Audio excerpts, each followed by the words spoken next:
안녕하세요. 축구 전문 기자 한준입니다. 2023년 한 해 동안 한준TV를 사랑해주신 모든 분들께 감사 인사를 전합니다. 올 한 해 한국인 유럽파 선수들의 활약이 그 어느 때보다 뜨거웠는데요. 2024년 새해에도 여러분들이 궁금해하시는 해외 유력 언론과 매체, 현지 반응 분석을 꼼꼼하게 체크하고 사실만 전해드리도록 하겠습니다. 2023-2024 시즌 프리미어리그의 최대 이슈 중 하나가 엔지 포스테코글루 감독이 부임한 토트넘 호스퍼의 공격 축구를 통한 돌풍, 그리고 최전방 공격수로 포지션을 바꾼 손흥민 선수의 득점 행진이었는데요. 이번 시간에는 한 해를 결산하는 가운데 전 세계 주요 프로축구 리그의 통계 매체에 기록을 제공하고 있고 또 많은 리그의 공식 기록을 담당하고 있는 분석업체 옵타에서 프리미어리그 전반기 베스트 11을 객관적 통계 기록 지표를 통해서 선정했습니다. 2023 피파 더 베스트 올해의 선수상 수상에 빛나는 현재 세계 최고의 선수 중 한 명으로 평가받는 맨시티와 노르웨이의 엘링 홀란을 제치고 손흥민 선수가 프리미어리그 최고의 스트라이커로 선정된 것이 큰 화제가 되고 있는데요. 옵타가 선정한 프리미어리그 전반기 베스트 11 어떤 선수들이 뽑혔고 또 손흥민 선수에 대해서 어떤 평가가 나왔는지 풀버전으로 해석하고 해설해드리도록 하겠습니다. 19경기를 남겨두고 2023-2024 시즌 프리미어리그가 절반 지점에 도달했습니다. 반환점을 돌고 있는데요. 지금이 바로 옵타의 플레이어 레이팅, 옵타가 자체적으로 구성한 선수 평가 시스템을 통해서 현재까지 시즌 최고의 선수를 평가하기 이상적인 시기라고 할 수 있겠습니다. 이 옵타 플레이어 레이팅에서 선정된 기준은 일단 최소한 1000분 이상을 출전한 선수를 대상으로 했기 때문에 몇 경기 잠깐 반짝한 활약으로는 이 평점이 높다고 해서 선정될 수가 없는 것이고요. 또 포메이션도 임의로 정한 게 아니라 2023-2024 시즌의 프리미어리그 안에서 가장 많이 사용된 포메이션인 4-2-3-1을 기준으로 했다. 즉 특정 선수를 넣기 위해 포메이션을 좀 바꾸는 매체들이 좀 조정하는 그런 경우들이 있는데 그런 것 없이 모든 것을 주관보다는 객관에 따라서 이 객관적인 평가를 하기 위해서 설정했다는 것이죠. 이 포메이션을 기준으로 각 포지션에서 옵타 플레이어 레이팅이 가장 높은 선수를 선정했는데 사진에 보시다시피 골키퍼는 알리송, 미드필더 로드리와 웨데고르, 스트라이커 손흥민 선수가 꼽히면서 홀란 선수가 빠지게 된 것이고 심지어 살라까지도 들지 못했습니다. 옵타 애널리스트가 옵타 플레이어 레이팅을 어떻게 구성했는지 좀 세밀하게 소개했는데요. 옵타의 선수 평점이라고 할 수 있겠죠. 단일 경기 그리고 특정 기간 또 전체 시즌에 걸쳐서 모든 선수들의 경기력을 정확하게 측정하기 위해 100가지가 넘는 다양한 지표를 고려했다고 합니다. 즉 선수가 경기에 미치는 영향이 대표적으로 무실점이라든지 득점, 도움,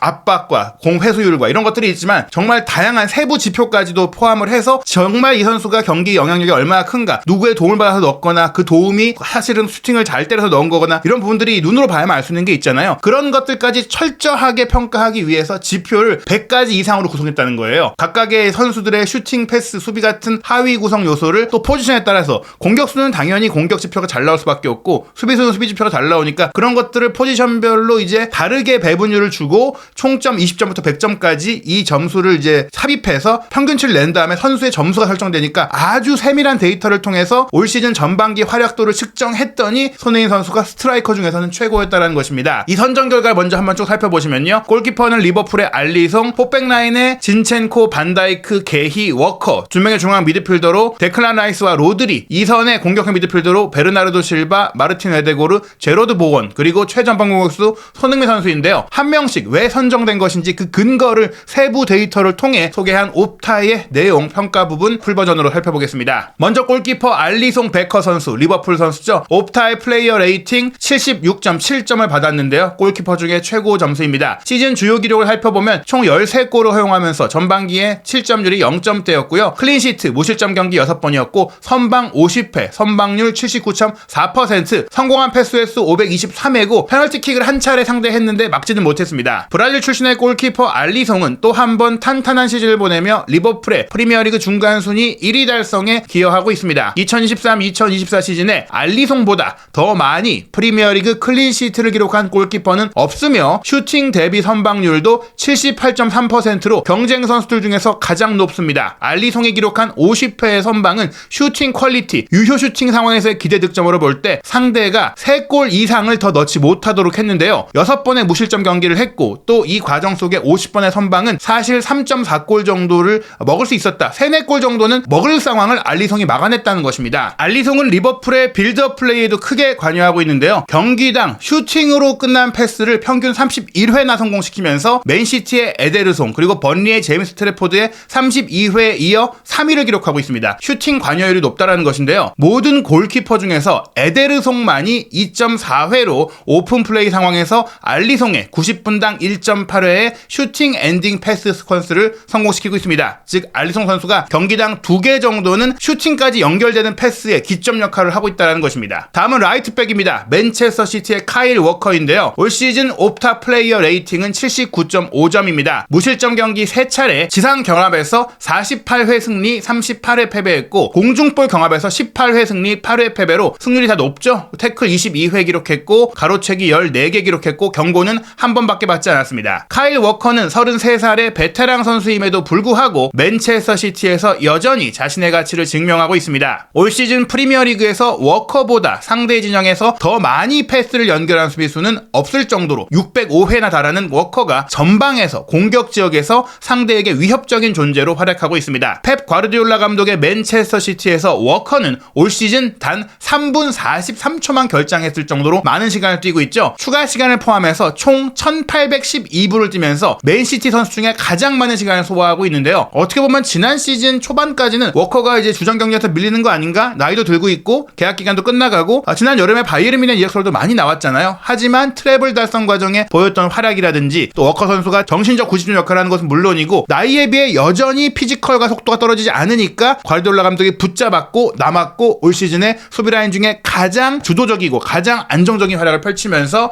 다시 한번 전성시대를 맞고 있습니다. 다음은 센터백입니다. 리버풀의 버질 판다이크입니다. 옵타 플레이어 레이팅은 75.9점인데요. 무실점 경기 6번, 지상 경합 상황에서는 31회 승리 13회 패배, 공중볼 경합에서는 81회 승리 18회 패배로 공중볼을 압도했죠. 태클 25회 성공했고 가로채기 24회, 경고는 한 번밖에 없었습니다. 리버풀은 올 시즌 프리미어리그 19경기에서 단 16골만 허용한 최고의 수비 기록을 세웠습니다. 리버풀보다 더 많이 클린시트를 기록한 팀도 없습니다. 무려 7경기죠. 그 가장 큰 이유가 버질 판다이크입니다. 프리미어리그 전체 선수 중에 100회 이상 볼 경합을 기록한 선수 181명 중에서 판다이크만큼 높은 승률 78.3%를 기록한 선수는 없고요. 리그 내에서 공중볼 경합 승률도 무려 81.8%로 선두를 달리고 있습니다. 즉 여전히 건재한 공경합 기록을 갖고 있고 또 수비를 잘 지켜내고 있다는 얘기입니다. 또 다른 센터백은 깜짝 선택인데요. 크리스탈 팰리스의 마크 게히입니다. 옵타 플레이어 레이팅은 74.9점인데요. 올 시즌 4차례 무실점 경기를 했고 지상 경합에서 52회 승리 24회 패배, 공중볼 경합에서 24회 승리 22회 패배고 태클 23회 성공, 가로채기 14개 성공, 그리고 경고는 한 번밖에 없었습니다. 이런 이 경고 기록도 중요해요. 경고를 안 받으면서 깔끔하게 수비를 해야 꾸준하게 상대에게 위협적인 기회도 안 주고 또 결장도 없는데 로메로가 바로 이런 부분들이 좀 아쉬운 것 같죠. 이 글을 읽고 있는 대부분의 사람들이 가장 놀랄 선수가 바로 게히일 것입니다. 왜냐하면 그는 하위권 팀의 중앙 수비수이기 때문입니다. 아직 23살에 불과한 잉글랜드 대표 수비수 마크 게히는 올 시즌 그리 인상적이지 않은 크리스탈 팰리스에서 62.3%의 경합 승률로 프리미어리그 평균 수치인 56%보다 높은 기록으로 꾸준한 활약을 펼치고 있습니다. 볼을 많이 운반하는 선수는 아니에요. 중앙 수비수 중에 24명이 평균 90분당 볼 운반 거리가 게히보다 기니까 최상위권 볼 운반 능력이 없는 것이죠. 하지만 게히는 공을 직접 멀리 운반하지 않고 패스하는 것을 선호하는 선수인데요. 그는 프리미어리그 안에서 다른 어떤 팰리스 선수보다 90분당 평균 패스 성공 횟수가 많습니다. 51.3회고요. 또 팰리스 선수 중에서 상대 팀으로부터 공 소유권을 되찾아서 슈팅으로 이어지는 오픈 플레이를 만든 횟수가 게히가 최다입니다. 5개죠. 즉 게히는 공격적인 패스를, 역습의 기점이 되는 패스를 잘 만드는 선수다라는 것입니다. 다음은 레프트백입니다. 아스널의 올렉산드르 진첸코입니다. 옵타 플레이어 레이팅은 80.5점으로 수비라인 전체 중에 최고 점수고요. 클린시트 2회, 지상 경합 승리 51회, 패배 32회, 공중볼 경합 승리 19회, 패배 10회, 태클 38회나 성공했고요. 가로채기 13회, 경고는 2장밖에 받지 않았습니다. 우크라이나 출신 풀백 올렉산드르 진첸코는 2004년 이후 첫 프리미어리그 우승을 노리는 아스널 선수단의 중요한 한 축을 담당하고 있습니다. 올 시즌 프리미어리그에서 진첸코보다 평균 볼터치 횟수가 많은 선수는 없어요. 90분당 92.8회고요. 프리미어리그에서 수비수들 중에서 진첸코의 5.6회보다 평균 오픈 플레이 공격 시퀀스 참여 클리어 횟수가 많은 선수는 토트넘의 페드로 포로의 5.7회밖에 없습니다. 즉 0.1회밖에 차이가 안 나죠. 즉 공을 많이 소유하고 경기에 많이 관여하는 수비수인 것인데요. 진첸코는 올 시즌 아스널에서 90분당 평균 태클 횟수도 2.8회로 최고이고요. 90분당 볼 소유권 탈취율도 5.7회로 팀 동료인 아스날의 윌리엄 살리바에 이어 2위입니다. 즉 볼 소유권을 회복하는 능력도 뛰어난 아스널의 핵심 자원이다. 공을 되찾아오고 또 공격 지역으로 연결해주는 공수 양면에 걸쳐서 전환 상태에서 최고의 활약이라는 것이죠. 물론 진첸코가 최근의 활약, 최근 경기력은 다소 기대에 미치지 못한 부분도 있지만 올 시즌 프리미어리그 전체를 놓고 보면 진첸코만큼 좋은 활약을 펼친 레프트백이 많지 않다라고 했는데 우도기가 징계나 최근의 문제가 아니었다면 좀 경합해볼 수 있지 않을까 싶었던 활약을 펼쳤습니다. 다음은 수비형 미드필드입니다. 맨체스터 시티의 로드리인데요. 옵타 플레이어 레이팅이 무려 87.2점입니다. 수비형 미드필드임에도 3골에 2개의 도움을 기록했고요. 성공한 패스 횟수가 무려 1394회, 그리고 기회 창출도 13번, 태클 35회에 가로채기 14회, 공수 양면에 걸쳐서 그야말로 미친 활약인데요. 맨체스터 시티의 프리미어리그 타이틀 방어에 있어서 로드리가 얼마나 중요한 선수인지는 이번 시즌 로드리가 결장한 경기 성적을 보시면 충분히 알 수 있습니다. 맨시티는 로드리가 출전 정지로 결장한 3경기에서 모두 패배했는데요. 스페인 선수인 로드리는 자신이 출전한 15경기에서 11승 4무를 거두면서 무패 행진을 이어가고 있습니다. 많은 팀들이 19경기를 치르는 동안 로드리는 15경기밖에 뛰지 않았는데요. 그 어떤 선수보다 상대 지역 833회 그리고 파이널 서드 지역 373회로 가장 많은 패스를 성공시켰습니다. 주로 수비적인 역할을 맡고 있음에도 불구하고 로드리는 프리미어리그에서 90분당 오픈 플레이 기대 어시스트가 0.20개로 15위 안에 들고요. 공격수나 공격형 미드필드를 제외한 선수 중에서는 0.22회에 키어런 트리피어에 이은 2위를 기록하고 있습니다. 올 시즌 1000분 이상 출전한 선수들 중에서 로드리는 90분당 오픈 플레이 상황에서 그 어떤 선수보다 많은 슈팅 기회를 만들어내고 있는데 무려 8.1회입니다. 물론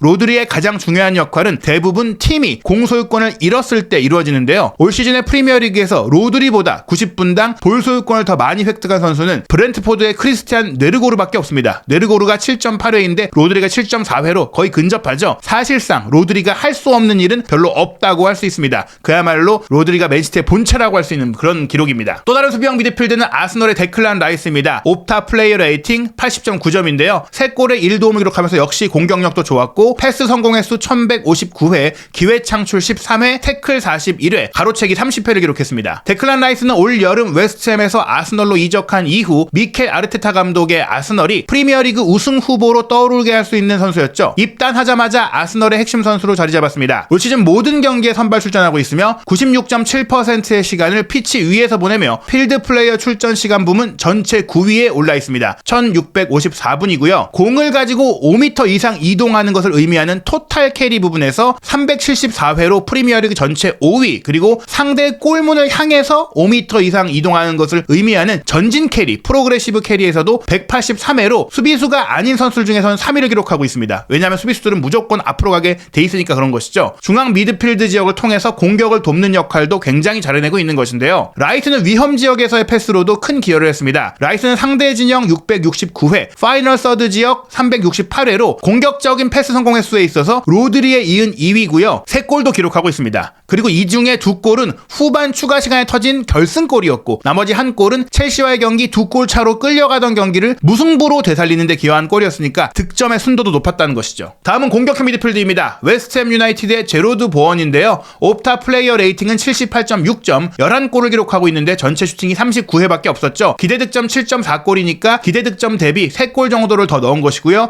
도움은 2개, 기회 창출 10개, 상대 박스 안에서의 볼터치 96회였습니다. 안토니오 선수가 부상으로 빠지면서 제로드 보엔이 가짜 9번으로 올라가 마침내 본인의 최전성 시대를 맞고 있는데요. 올 시즌 웨스트햄이 풀럼전 왕대호 패배를 당하기도 했지만 맨유와 아스널을 모두 2대0으로 이기는 등 다소 이제 기복이 있는 시즌을 보내긴 했습니다. 하지만 현재 프리미어리그 20라운드 전까지 6위를 차지하면서 4위 맨시티와 승점 차이가 4점밖에 되지 않는 6위잖아요. 이러한 성공적인 시즌에는 제러드 보언의 활약이 큰 영향을 미치고 있다라고 평가했는데요. 오른쪽, 중앙 혹은 두 포지션을 오가는 활약을 통해서 보언은 웨스트햄의 득점 위협의 핵심입니다. 보언은 올 시즌 프리미어리그에서 이미 11골을 넣었는데요. 아직 시즌이 절반이나 남았음에도 불구하고 자신의 한 시즌 최고 기록인 12골에 단 한 골만 남겨둔 상황입니다. 보언은 골문 앞에서 놀라울 정도로 효율적인 모습을 보여주고 있는데요. 90분당 페널티킥을 제외한 슈팅당 득점률이 0.65골이고 올 시즌 최소 750분 이상 출전한 선수 중에서는 엘링 홀란의 0.77골 다음으로 뛰어난 기록이죠. 무려 20명의 선수가 보언이 기록한 경기당 평균 2.77회보다 많은 슈팅을 기록했는데 보원은 슈팅 대비 득점이 굉장히 높은 것입니다. 보원의 득점 중에 상당수가 원정 경기에서 나왔는데요. 프리미어리그에서 보원이 기록한 올 시즌 원정 7경기 연속골의 기록을 넘어선 선수는 역사적으로 로빈 판페르시의 9경기가 유일할 정도죠. 시즌 후반기에도 전반기 같은 결실을 맺는다면 보원은 웨스트햄을 다시 한번 유럽 대항전으로 진출시킬 수 있을 것으로 보인다라는 기대가 나오고 있습니다. 또 다른 공격 미드필드는 아스널의 마르틴 웨데고르입니다. 옵타 플레이어 레이팅은 79.7점인데요. 4골 3개 도움 기록하고 있고 성공한 패스 횟수 714회, 기회 창출 38회, 태클 26회, 가로채기 4회입니다. 현재로서는 웨데고르가 지난 시즌에 기록했던 프리미어리그 공격 포인트 22개의 필적갈 가능성은 낮아 보입니다. 올 시즌 공격 포인트가 7개, 3도움과 4골밖에 없기 때문인데요. 특히 지난 10월 달에는 경기력 부진으로 비판을 받기도 했죠. 하지만 11월 국가대표 소집 기간 이후에 다시 날카로운 모습을 보이고 있고 그 이후 지금 아스널에 미치고 있는 영향력은 부인할 수 없습니다. 웨데고르는 올 시즌 프리미어리그에서 대한 쿨루셉스키가 기록한 119회 다음으로 높은 115회의 오픈 플레이 시 슈팅 관여 기록으로 빌드업에서 얼마나 중요한 선수인지를 입증했습니다. 마찬가지로 맨유의 브루노 페르난데스가 492회로 433회 웨데고르가 기록한 파이널 서드 지역 패스 횟수 2위라고 할 수 있겠고요. 미드필더 중에서는 오픈 플레이 기회 창출이 32회로 공동 3위입니다. 지난 11월 국가대표 소집 후식기 이후에 웨데고르가 이전 경기들과 가장 크게 차이를 보이는 부분이 바로 기회 창출인데요. 90분당 3.7회의 기회를 팀 동료들에게 만들어주고 있어요. 그 이전에는 1.7회에 불과했으니까 경기당 2개가 늘어난 것이죠. 아스널의 새로운 미드필드 구성에 적응하는데 약간 시간이 걸렸을 뿐이지 웨데고르는 확실히 다시 번성하고 있으며 이는 아르테타 감독의 아스널이 타이틀 도전을 위해 다시 정상 궤도에 올라가기 위한 좋은 소식이라고 평가했습니다. 마지막 공격형 미드필드는 맨체스터 시티의 베르나르도 실바입니다. 옵타 플레이어 레이팅 81.6점, 5득점 4도움 기록하고 있고 패스 성공 횟수 768회, 기회 창출 26회, 태클 28회, 가로채기 4회인데요. 맨시티가 총체적으로 지난 시즌과 같은 수준에 도달하지는 못했지만 일반적으로 마법의 원천이라고 할 수 있는 베르나르도 실바의 책임은 아닙니다. 케빈 더브라이너가 시즌 전반기의 대부분을 부상으로 결장하면서 베르나르도 실바가 창의적인 플레이에 대한 부담을 많이 짊어지고 있는 것으로 보입니다. 그 결과 베르나르도 실바가 만들어낸 9번의 빅찬스, 바로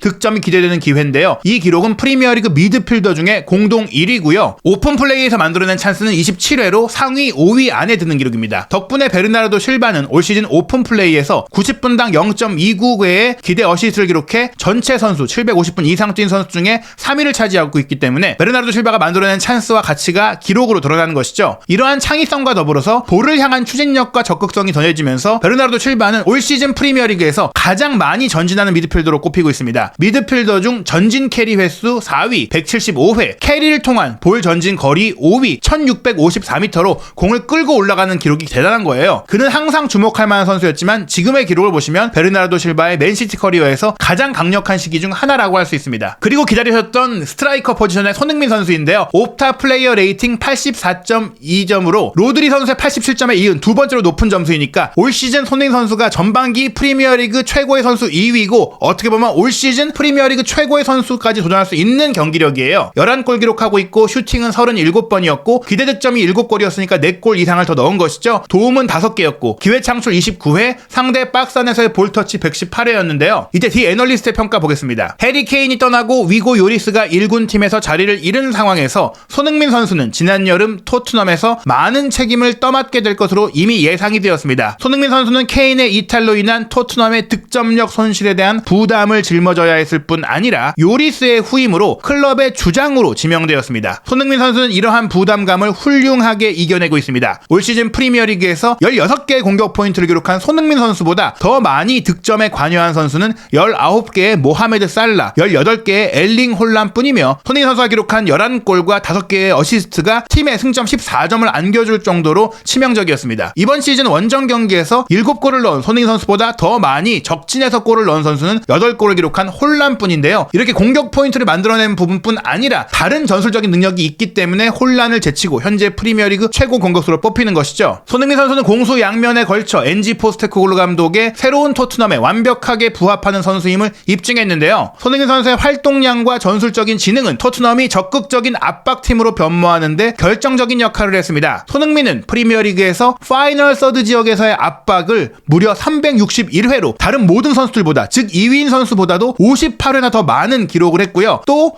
파이널 서드 지역에서의 압박으로 인한 턴오버, 공을 직접 빼앗아온 횟수가 69회로 이 역시 프리미어리그 전체 1위를 달리고 있습니다. 파이널 서드 지역에서 직접 소유권을 따낸 횟수는 첼시의 코너 갤러거가 26회인데 그 다음이 21회의 손흥민 선수인 것이죠. 최전방과 왼쪽 측면을 넘나들면서 토트넘의 공격에서 맹활약하고 있는 손흥민 선수, 2023-2024 시즌 전반기를 정말 강렬하게 보냈다라고 했는데요. 이러한 평가들에 대한 세부 기록이 정말 대단합니다. 지금 보시면 살라 19개 공격 포인트, 홀란 18개, 손흥민 선수가 16개고 그 다음이 이제 에스턴 빌라의 왓킨스 15개, 본머스의 솔랑키 13개, 웨스트햄의 보원 13개, 그리고 황희찬 선수가 12개로 7위에 올라 있어요. 어찌됐거나 손흥민 선수가 지금 살라, 홀란, 손흥민 지금 프리미어리그 3대장이라는 평가를 받고 있는 이유고요. 중요한 것이 이제 기대 득점인데 기대 득점은 11위밖에 안 돼요. 그러니까 손흥민 선수가 전반기에 실제로 확실히 골을 넣을 수 있는 기회는 7골밖에 없었는데 그 7골의 기회에서 11골을 넣은 겁니다. 홀란 선수는 무려 14.8골이 기대골이었으니까 15골을 넣었어야 하는데 14골밖에 못 넣은 거고요. 살라는 11.6골의 기회가 있었으니까 12골 넣을 만한 기회에서 12골을 넣은 겁니다. 즉 홀란, 살라, 손흥민 이 3대장 중에 최고의 결정력은 손흥민 선수라는 것이고요. 기대 득점 대비 실제 득점 횟수, 초월 횟수에 있어서도 황희찬 선수가 4.28골을 더 넣어서 1위고 쿠두스가 4.11골로 2위, 손흥민 선수가 4.04골로 3위인데 손흥민 선수가 이제 측면에도 많이 이동해 와서 사실 최전방 공격수로만 뜨지 못했던 부분들까지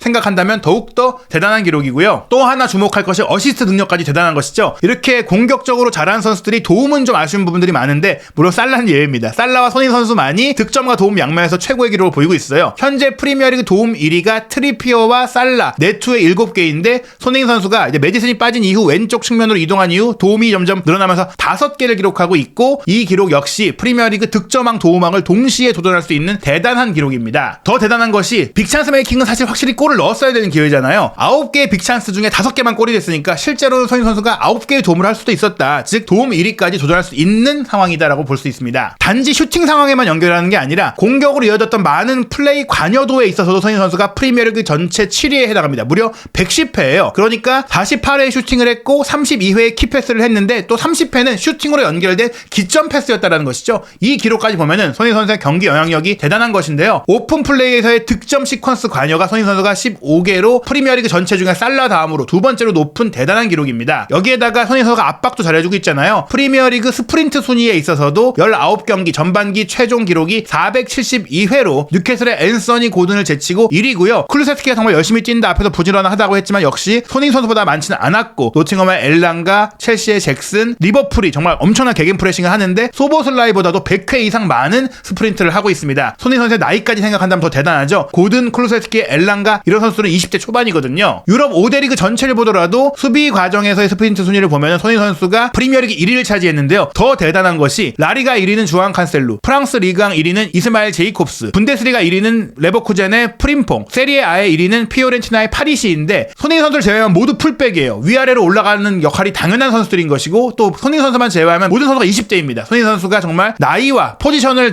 초월해서 최고의 수비 압박을 보이고 있는 것이고요. 유럽 5대 리그 압박 순위를 세밀하게 보면 손흥민 선수가 90분당 16.17회로 역시 전체 1위입니다. 그러니까 프리미어리그 1위를 넘어서 유럽 5대 리그 공격수 중에 압박이 최고라는 것이죠. 이제 프리미어리그가 20라운드 후반기 일정을 곧바로 치르게 됩니다. 올해 마지막 경기인데요. 토트넘과 본머스의 경기는 12월 31일 일요일 밤 11시에 킥오프합니다. 한국 시간으로는 2023년과 2024년이 넘어가는 시점인데요. 손흥민 선수가 결국 번리와의 FA컵 경기는 뛰지 않고 바로 한국 대표팀에 1월 2일에 합류하니까 이 경기 잘 치르고 기분 좋게 떠날 수 있었으면 좋겠습니다. 토트넘과 본머스의 경기에서 또 손흥민 선수가 어떤 활약을 펼칠지 영국 현지의 반응과 분석은 어떨지 한준TV에서 확인하시기 바랍니다. 2024년 한준TV 시청자 여러분 새해 복 많이 받으시기 바랍니다.